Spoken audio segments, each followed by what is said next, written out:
प्रेम से बोलिए चौथ माता की जय। हे प्रिय भक्तों, आज फाल्गुन मास शुक्ल पक्ष की विनायक चतुर्थी का व्रत है और विनायक चतुर्थी के दिन चौथ माता की कथा को बिना सुने व्रत संपूर्ण नहीं होता है। तो हे प्रिय भक्तों, आज प्रेम से सुनते हैं चौथ माता की कथाएं। तो एक बार प्रेम से बोलिए चौथ माता की जय।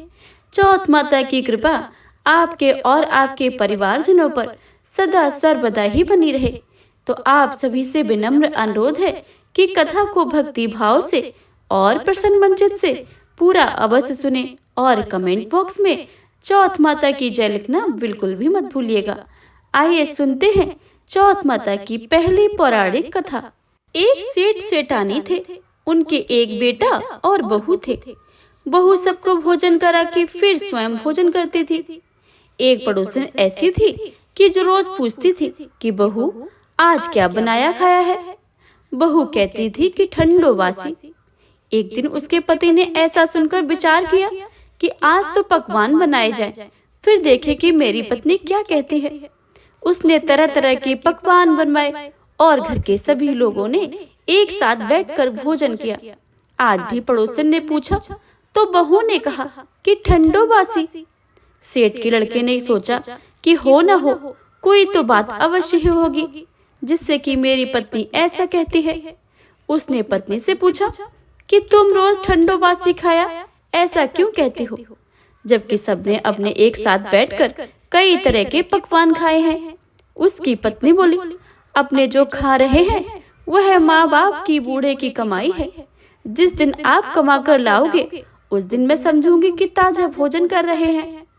अब एक दिन लड़के ने माँ से कहा, माँ कि मैं एक बड़े शहर में कमाई करने जा रहा हूँ। माँ बोली, बेटा अपने पास तो इतना सारा धन है कि खाया नहीं खुटेगा। माँ के मना करने पर भी बेटे ने स्वयं कमाने का दृढ़ निश्चय कर लिया और जाते समय पत्नी से कहा कि मैं जब तक कमाकर बहुत सा धन लेकर ना आऊं तुम चूल्हे की आग मत बुझने देना।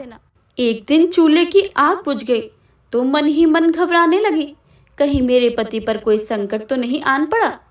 जल्दी से पड़ोस में आग जलाकर चूल्हे में रख दी।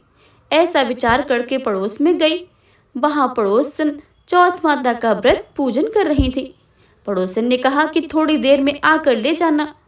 बहू ने पड़ोसन से पूछा कि आप यह व्रत क्यों करती हैं, इससे क्या मिलता है। पड़ोसन ने कहा, चौथ माता के इस व्रत को करने से अन्न लक्ष्मी मिले और अपनी मनोकामना पूरी हो।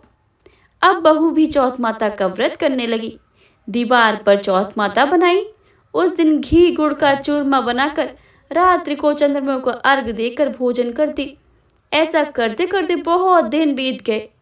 चौथ माता ने उस बहू के पति को स्वप्न में दिया कि साहूकार का बेटा तू जागे कि सोवे, तेरी पत्नी तुझे बहुत याद कर रही है।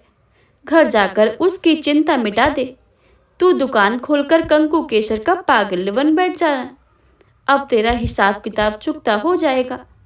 अब तो चौथ माता ने जैसा कहा था वैसा ही हुआ। उसने घर जाने की तैयारी की और गाड़ी भर के धन दौलत लेकर चल दिया। रास्ते में एक बड़ा सा काला नाग फन फैलाए बैठा हुआ था और कहने लगा, आज तो मैं तुझे ढसूंगा, छोड़ूंगा नहीं। आज तेरी आयु पूरी हो गई है। सेठ के लड़के ने कहा, आज चौथ माता ने मुझे सपना दिया है कि मैं पत्नी से मिलने घर जा रहा हूँ। वह मेरी पत्नी बहुत चिंतित हो रही है। मैं उससे मिलकर जरूर वापस आऊँगा, तब मुझे डस लेना। नाग ने कहा, तुम शपथ पूर्वक कहकर जाओ तो मैं तुम्हें जाने दूंगा, परंतु लौट कर नहीं आओ तो तुम्हारे घर आकर तुम्हें डस लूंगा। इस प्रकार सर्प को वचन देकर वह अपने घर पहुंचा। वहां हंसी खुशी से मिला और भोजन करके उदास होकर बैठ गया। उसकी पत्नी ने उदास होने का कारण पूछा। पति ने काले नाग वाली बात बताते हुए कहा कि यदि मैं उसके पास नहीं जाऊंगा तो वह घर आकर मुझे ही डस लेगा। पत्नी बहुत चतुर थी।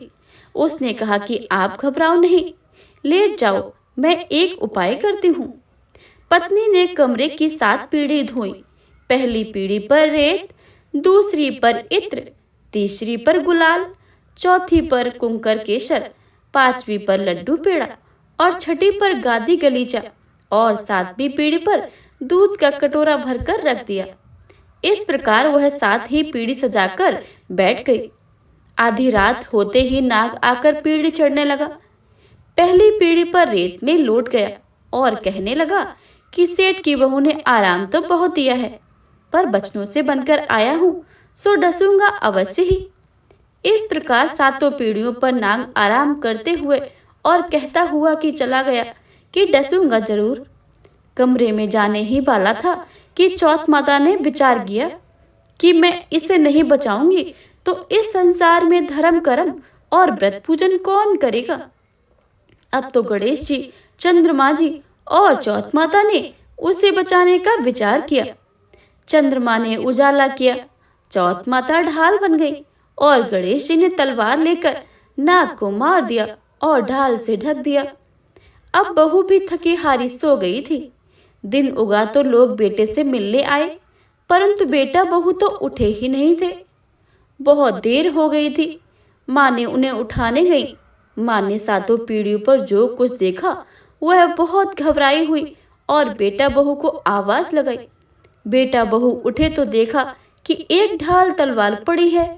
अब ढाल तलवार उठाई तो वही नाग काला मरा हुआ पड़ा था।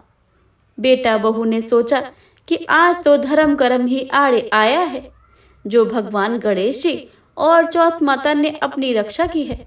हे चौथ माता, आपने जैसे बेटे की और बहू की रक्षा की है, वैसी ही सबकी करना।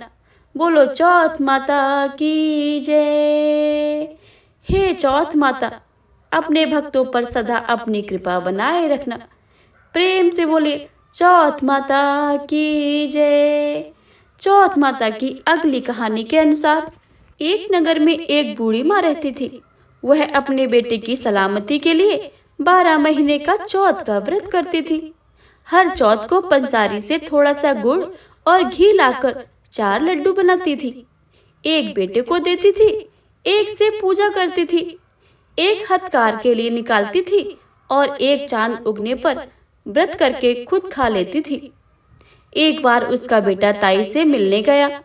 ताई ने बैसाखी चौथ का व्रत रखा था। ताई से पूछा, माँ तो 12 चौथ करती है। ताई बोली, तेरी माँ तो तेरी कमाई से तरमाल खाने के लिए 12 चौथ का व्रत करती है। तू परदेश जाए तो वह एक भी चौथ नहीं करेगी। लड़के को लगा ताई सच कह रही है। घर आकर माँ से कहा, माँ मैं परदेश जा रहा हूँ, यहाँ तू मेरी कमाई खाने पीने में ही उड़ा देती है। माँ ने समझाकर रोकना चाहा, पर बेटा नहीं माना। माँ ने उसे साथ ले जाने के लिए चौथ माता की आंखें दे दी और कहा कि मुसीबत में ये आंखें तेरी मदद करेंगी। वह आंखें लेकर रवाना हो गया। घूमते हुए एक नगर में पहुंचा। उसने देखा कि एक बूढ़ी माँ रोती जा रही थी और पुए बनाते जा रही थी। उसने कारण पूछा तो बूढ़ी माँ ने कहा कि बेटा, इस नगर की पहाड़ी पर एक दैत्य रहता है। पहले वह नगर में आकर कई लोगों को खाने के लिए मार देता था। अब राजा हर घर से एक आदमी दैत्य के पास भेजता है और आज मेरे बेटे की बारी है, इसलिए मैं रो रही हूँ और उसे के लिए पुए भी बना रही हूँ। वह बोला कि तू पुए मुझे खिला दे, तेरे बेटे की जगह मैं चला जाऊंगा। बूढ़ी माँ ने खीर पुए उसे खिलाए। खा पी कर वह सो गया। रात को राजा के सैनिक आए तो बूढ़ी माँ ने उसे भेज दिया। दैत्य के सामने पहुंचने पर उसने चौथ माता की आंखें दैत्य की तरफ फेंक कर कहा, हे चौथ माता, यदि मेरी माँ मेरी सलामती के लिए व्रत करती है तो दैत्य का सिर कट जाए। तुरंत दैत्य का सिर कट गया। लड़का वापस आ गया। राजा ने उसे उपहार देकर विदा किया। चलते हुए दूसरे नगर के लिए पहुंचा। इस राज्य में आवा तभी पकता था जब एक इंसान की बलि दी जाती थी। सिपाहियों ने उसे पकड़कर आबे में चुन दिया।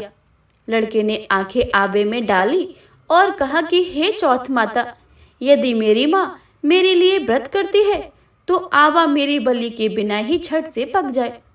आवा तुरंत ही पक गया। आबे में से मिट्टी की जगह सोने चांदी के बर्तन निकले। अंदर से लड़का बोला कि बर्तन धीरे धीरे निकालो, मुझे लग नहीं जाए। राजा ने उसे निकलवाया और पूछा कि इस आवे से तुम कैसे बच गए हो।